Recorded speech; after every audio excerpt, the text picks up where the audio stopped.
और नारद जी की तो ऐसी दशा हो गई जैसे किसी का बटुआ खो जाए, जैसे किसी के सोने का हार हो ना गले में और वो खो जाए।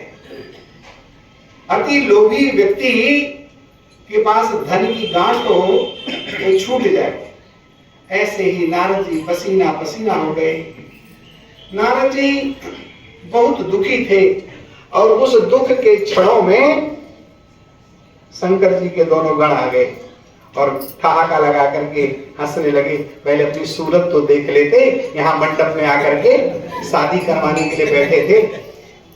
गणों की वाणी से नारद जी की क्रोध अग्नि और भड़क गई।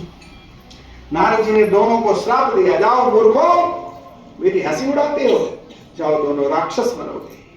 देखो याद रखना, किसी को देखकर जो हंसता है ना वो राक्षस ही बनता है।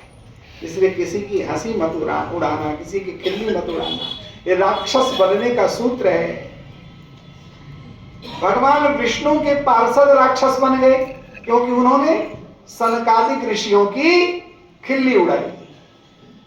आज भगवान शिव के गण राक्षस बन गए क्योंकि इन्होंने भी एक संत की खिल्ली उड़ाई। जो दूसरे के पतन पर, दूसरे के दुख पर हंसता है वो राक्षस ही होता है। और दुखी नारद जी नगर के बाहर गए।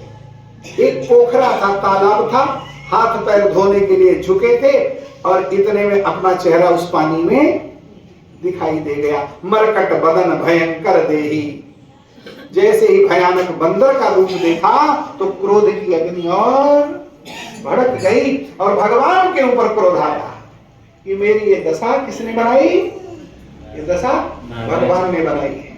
अभी उनको इसका फल देता हूं। पहले काम अग्नि सुलग रही थी और अब क्रोध अग्नि सुलग गई। क्रोध में भरकर भगवान की ओर चले। गीता जी